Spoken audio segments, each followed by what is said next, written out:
There are 25 to 30 U.S.-funded biolabs in Ukraine. According to the U.S. government, these biolabs are conducting research on dangerous pathogens. Ukraine is in an active war zone with widespread bombing, artillery, and shelling, and these facilities, even in the best of circumstances, could easily be compromised and release these deadly pathogens. Now, like COVID, these pathogens know no borders. If they are inadvertently or purposely breached or compromised, they will quickly spread all throughout Europe, the United States, and the rest of the world, causing untold suffering and death.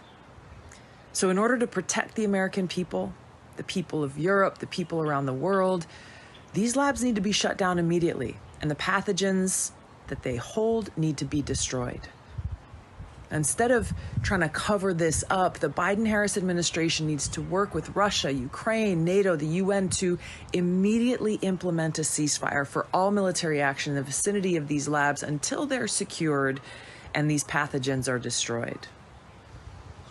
Now, in addition to all this, the U.S. funds around 300 biolabs around the world who are engaging in dangerous research, including gain of function, similar to the lab in Wuhan, where COVID-19 may have originated from.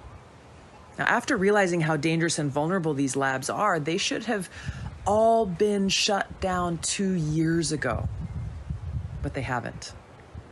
Now, this is not a partisan political issue. The administration and Congress need to act now for the health and well-being of every American and every person on this planet. Looking for a fast way to track what's moving online right now? Head over to Qnotables.com. It's a centralized index of notable clips, headlines, and references being shared across the community, organized for quick browsing. Use it to spot patterns, pull links, and build your own research list. Qnotables.com. Browse the notables, verify the facts, stay informed.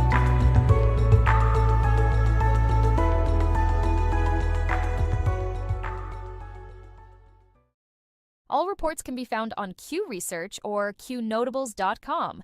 Notables do not equal endorsements. We are researchers who deal in open source information, reasoned argument, and dank memes. We do battle in the sphere of ideas and ideas only. We neither need nor condone the use of force in our work here.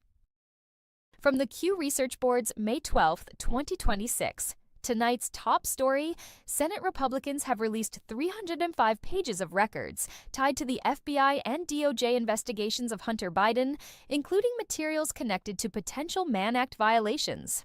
The release centers on investigative records and messages that lawmakers say raise new questions about how the Biden family probes were handled inside federal law enforcement.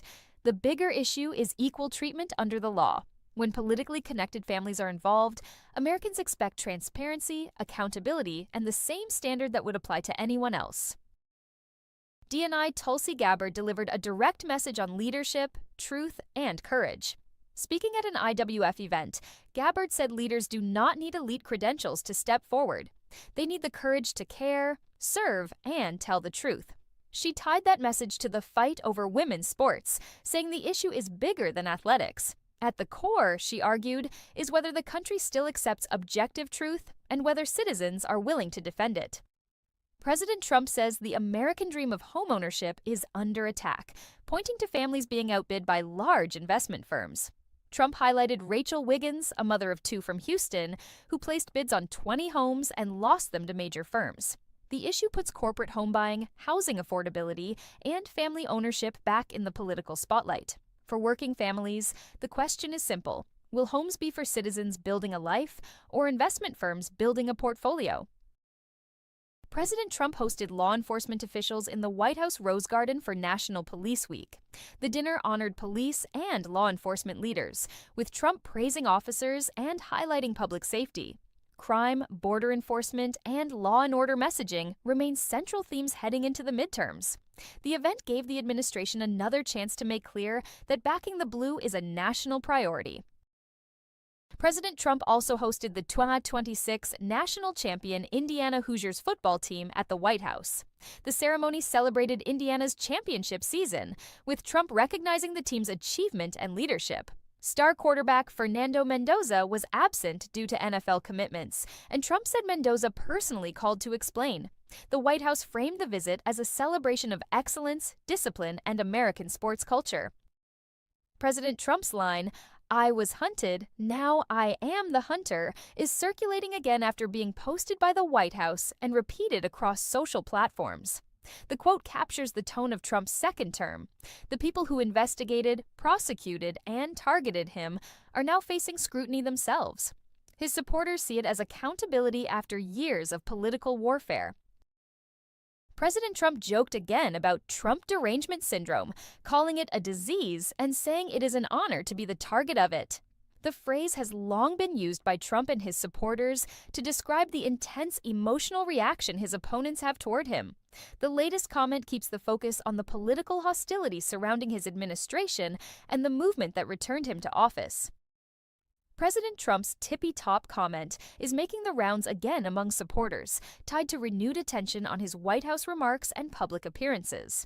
The phrase has become part of the broader Trump political style, where short lines often turn into online rallying points. It is another example of how Trump's off-the-cuff remarks continue to drive online political culture. Domestic politics. Kayleigh McEnany says Democrats are in trouble as court battles over racial gerrymandering continue to reshape the congressional map. The Supreme Court has now cleared the way for Alabama Republicans to move forward with a new House map, a decision that could affect the balance of power ahead of the midterms. The fight over voting districts is no longer a background issue. It is becoming one of the major political battlegrounds of 2026. The Supreme Court has cleared the way for Alabama to use a new Republican-backed congressional map. The ruling set aside lower court decisions that blocked the map and sent the case back under the court's latest voting rights precedent. Alabama officials welcome the decision as a victory for state authority over district lines. The ruling adds momentum to Republican efforts to challenge Democrat-favored redistricting strategies. California's Democratic Socialists have endorsed billionaire Tom Steyer for governor, creating an obvious contrast with the movement's usual anti-billionaire branding. Reports say the group described Steyer as a class traitor, while backing him in a crowded race. The endorsement shows how political movements that attack wealth often make exceptions when a wealthy candidate supports their agenda. British Prime Minister Keir Starmer is resisting pressure to resign after poor election results and rising unrest inside the Labour Party. Reports say dozens of Labour MPs want him to step down or set a timetable to leave, while Starmer told his cabinet that no formal leadership challenge has been triggered. The pressure campaign marks a serious crisis for his government and shows growing instability inside Britain's ruling party. Team Skept.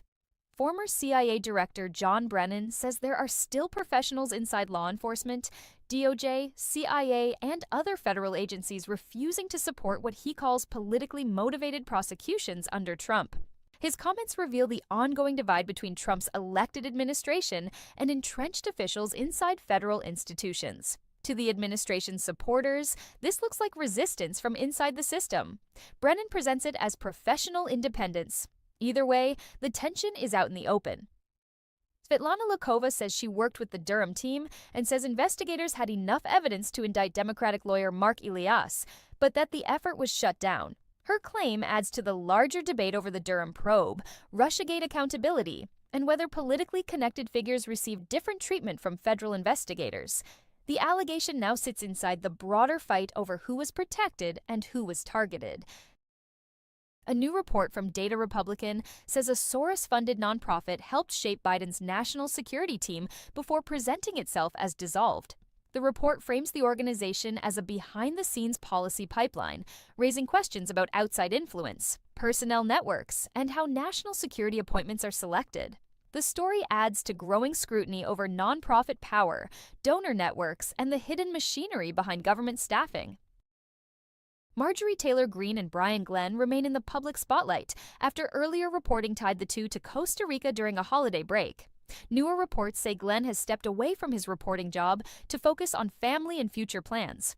Greene continues to draw attention both inside and outside Washington, and her relationship with Glenn remains part of the broader media conversation around political figures and the personalities close to them.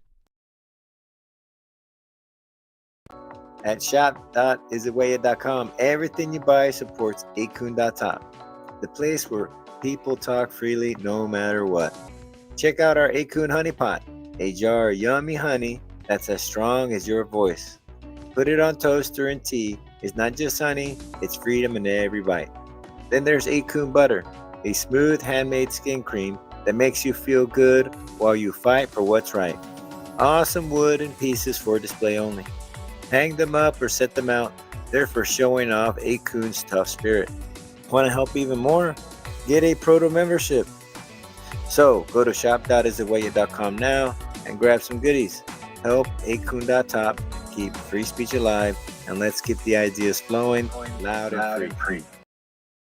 All reports can be found on Q Research or Qnotables.com. Notables do not equal endorsements. We are researchers who deal in open source information, reasoned argument, and dank memes. We do battle in the sphere of ideas and ideas only. We neither need nor condone the use of force in our work here. From the Q Research Boards, May 12, 2026, HHS has launched moms.gov, a new federal website for new and expecting mothers. The site offers resources on pregnancy, postpartum support, maternal health, adoption, and family well-being. HHS launched the site on Mother's Day and says it is designed to give mothers one central place for help, information, and support.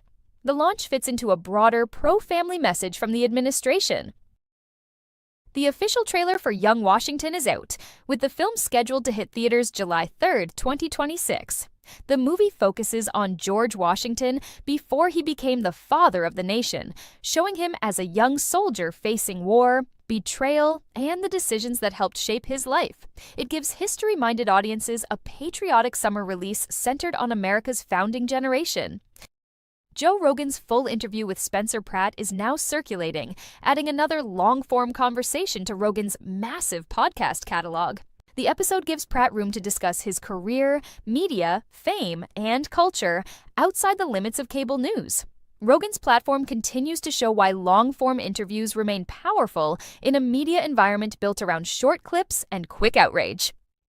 Election integrity and political accountability. The Georgia Senate is ramping up its investigation into alleged campaign finance violations tied to Stacey Abrams. The probe focuses on whether political money was handled properly and whether state rules were followed. Georgia remains one of the central states in the national election integrity debate, and this investigation keeps campaign money and political organizations under the microscope. The Georgia Senate has subpoenaed Stacey Abrams and leaders connected to the New Georgia Project as lawmakers expand their investigation into alleged campaign finance violations from the 2018 election cycle. The New Georgia Project and an affiliated action fund already agreed to pay a $300,000 fine earlier this year. Now, state lawmakers want Abrams and other key figures to appear and answer questions under the Capitol dome. The Georgia Senate investigation into Stacey Abrams' political network is moving from paperwork into sworn testimony. Subpoenas have been issued for Abrams, Lauren Groh-Wargo, and Nsé Ufot, with lawmakers saying the issue is whether campaign finance rules were followed and whether political money was properly reported. Abrams has pushed back, but the Senate committee is moving ahead. A formal Georgia Senate resolution says the New Georgia Project Action Fund admitted to multiple violations of Georgia campaign finance law, including activity tied to campaign literature promoting Stacey Abrams and other candidates. That makes this more than a talking point fight. It is now a state-level records, subpoenas, and campaign finance accountability story. International conflict and foreign policy. President Trump says he is looking forward to his trip to China and meeting with President Xi. Reports say Trump will be joined by top American executives, including Elon Musk, Apple's Tim Cook, Boeing's Kelly Ortberg, and leaders from major finance and technology firms. The trip is expected to focus on trade, aircraft purchases, agriculture, energy, and U.S.-China business deals. President Trump is expected to travel to China with a high-powered business delegation that includes Elon Musk, Tim Cook, and other major U.S. executives. Reports say the trip may involve talks over Boeing aircraft, agriculture, energy purchases, rare earths, and broader trade. The size of the delegation shows how much is at stake in U.S.-China economic negotiations. China's export economy is showing signs of stress in key factory hubs. Reporting from Foshan, China's furniture capital, shows manufacturers fighting to survive as tariffs, falling foreign demand, and shifting supply chains squeeze orders. Some factories are moving toward automation, luxury products, or new foreign markets, while others face the hard reality of lost U.S. business. President Trump criticized Iranian leadership, saying they changed their minds after making deals, and then delay documents that should arrive quickly. His comments come as tensions with Tehran remain high and negotiations continue to face problems. Trump's message is that Iran's leadership cannot be trusted to negotiate in good faith without pressure. Victor Davis Hanson says Iran's negotiating strategy has failed because President Trump is not buying Tehran's bluffs.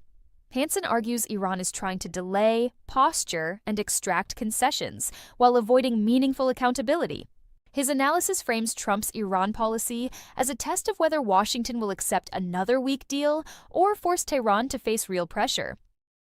Pakistan allowed Iranian military aircraft to use Pakistani airfields, while Pakistan was also presenting itself as a mediator between Tehran and Washington. That raises serious questions about Pakistan's neutrality, its relationship with Iran, and whether Washington can rely on Islamabad as an honest broker in the middle of a major regional crisis. Iran has executed Irfan Shakurzadeh, a 29-year-old aerospace engineering student accused by Tehran of spying for the CIA and Israel's Mossad. Iranian state media says he was convicted of passing classified information, while human rights groups say he denied the charges and was tortured. The execution adds to growing international concern over Iran's use of death sentences against accused dissidents and alleged spies. Every voice matters. The power of free speech is more important than ever. Imagine a place where you can share your thoughts freely, explore new ideas, and engage in meaningful conversations anonymously. With online anonymity, you can express yourself without fear of judgment. It's about freedom, creativity, and connection. Join the conversation that matters. Embrace your voice. Celebrate your freedom. Visit 8kun.top today. That's 8kun.top. All reports can be found on Q Research or Qnotables.com. Notables do not equal endorsements. We are researchers who deal in open source information, reasoned argument, and dank memes. We do battle in the sphere of ideas and ideas only. We neither need nor condone the use of force in our work here. Princess Yasmin Pahlavi met with families and mothers of children killed by Iran's Islamic regime.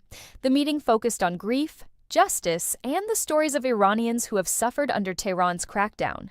Her message keeps international attention on the Iranian people, especially mothers and families demanding accountability from the regime.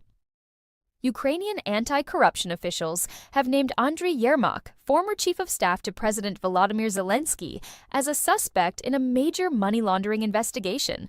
The probe reportedly involves more than $10 million connected to luxury construction projects near Kiev. Yermak denies wrongdoing, but the case deepens corruption concerns inside Ukraine's wartime government. The State Department says the United States refused to support the United Nations review of the Global Compact for Migration. Officials say the U.S. objects to global migration frameworks that promote or facilitate replacement immigration into America and the broader West. The move signals a hard break from international migration policy pressure and puts national sovereignty back at the center of the debate. Secretary of State Marco Rubio's State Department has issued a statement condemning replacement migration. The department says the United States will not legitimize global compacts that enable mass migration into America or Western nations. The statement follows President Trump's earlier rejection of the Global Compact on migration and puts immigration sovereignty at the center of foreign policy. Defense Secretary Pete Hegseth says the Pentagon will review Senator Mark Kelly's public comments about U.S. weapons stockpiles. Hegseth accused Kelly of discussing classified information after Kelly warned that U.S. missile and interceptor supplies were depleted following the Iran conflict. Kelly says his comments were based on public testimony, not classified briefings. The Pentagon review now puts the issue of wartime information discipline directly in focus. Crime and law enforcement. A major child exploitation investigation in Riverside County, California, has identified more than 500 suspected offenders and resulted in 42 arrests. Prosecutors say the year-long multi-agency effort, called Operation Volcano, targeted distributors of child sexual abuse material and online exploitation networks. Officials say the operation focused on high-risk offenders and dismantling digital networks used to target children. Arcadia, California. Mayor Eileen Wong has resigned and agreed to plead guilty to acting as an illegal agent of the Chinese government. Federal prosecutors say Wong helped spread pro-China propaganda through a website aimed at Chinese American readers before she took office. The charge carries a possible sentence of up to 10 years in federal prison. Vaccine researcher Paul Thorson has been extradited to the United States and arraigned on fraud charges tied to CDC grant money. Federal officials say Thorson was indicted in 2011 on wire fraud and money laundering counts, arrested in Germany in 2025, and extradited to the U.S. in May 2026. The case involves allegations that nearly $900,000 in grant funds were stolen. Texas Attorney General Ken Paxton is suing Netflix, accusing the company of spying on children and collecting user data without proper knowledge or consent. The lawsuit alleges Netflix misled users about privacy, tracked viewing behavior, and shared data with advertisers and brokers. Netflix denies the claims and says it follows privacy laws and provides parental controls. DHS is highlighting falling violent crime rates across major U.S. cities under President Trump and Secretary Mullen. Recent crime data shows homicides and other violent offenses have continued to decline in many large cities. The administration is using those numbers to reinforce its law and order message heading into the 2026 midterms. Tech, UFO files, and public health. FBI Director Kash Patel says artificial intelligence is helping modernize the Bureau by triaging tips, identifying threats faster, and supporting investigations from child exploitation to violent crime. Patel argues the FBI has moved out of outdated systems and into an AI-driven model designed to make the country safer. The claim puts federal law enforcement directly into the national debate over AI, security, and civil liberties. Representative Ana Paulina Luna says more classified UFO files are coming. The announcement continues her push for transparency on UAP records and government-held information. The issue has gained bipartisan attention, with lawmakers demanding that agencies release more documents and explain what the government knows about unexplained aerial incidents. A clip about PCR testing is circulating again, quoting the warning that PCR can detect tiny amounts of material but does not automatically prove someone is sick. The point is that amplification can find traces of genetic material, but clinical interpretation still matters. The renewed attention shows that public debate over testing, diagnosis, and pandemic-era policy has not gone away. Closing segment. Tonight's rundown shows the same pattern across Washington, foreign policy, law enforcement, technology, and culture. The fight is over truth, accountability, and who gets protected when the system is under pressure. From Hunter Biden records and Georgia campaign finance subpoenas to China, Iran, Pakistan, Ukraine, child exploitation arrests, AI inside the FBI, and the coming UFO files, the public is asking the same question in every lane. What is being hidden, who benefits, and who is finally being held accountable? That is the show for tonight. Keep watching, keep digging, and keep asking the questions the establishment does not want answered. Share this broadcast, subscribe for more, and send this to someone who still believes the truth matters. Don'tDeleteMeBro.com. Don'tDeleteMeBro.com. Don'tDeleteMeBro.com. Don'tDeleteMeBro.com. Don'tDeleteMeBro.com. Don'tDeleteMeBro.com. Don'tDeleteMeBro.com. Don'tDeleteMeBro.com. Share the site with others. Don'tDeleteMeBro.com. Don'tDeleteMeBro.com.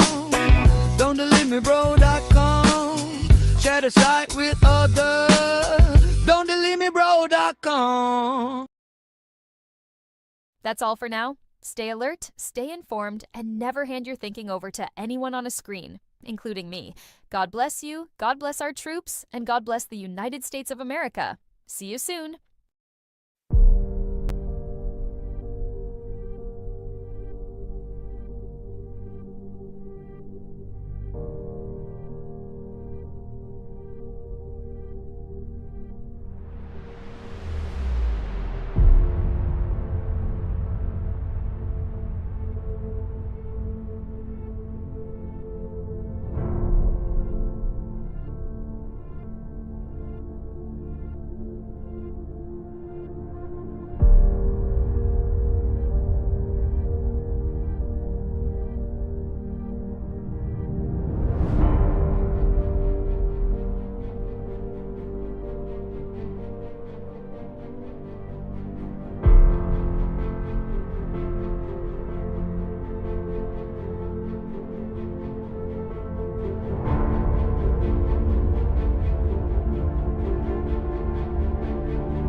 Why can I not become a British officer?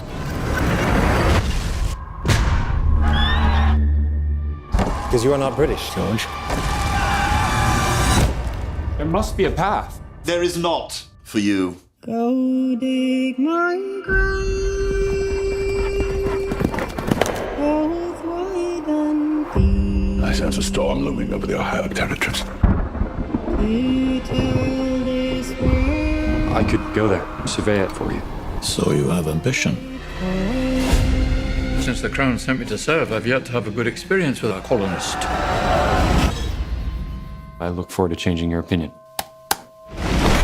Much of that territory is unexplored. It's wild, unpredictable, and dangerous. What are you called? George Washington. Whose fort is that?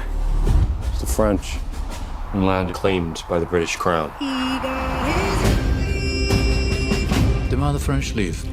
Who does own this land, if not the one who has the will to tame it?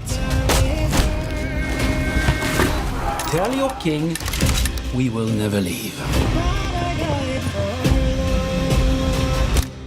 Then they will force you to leave. Oh.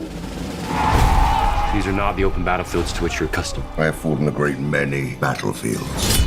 Not in the New World, sir.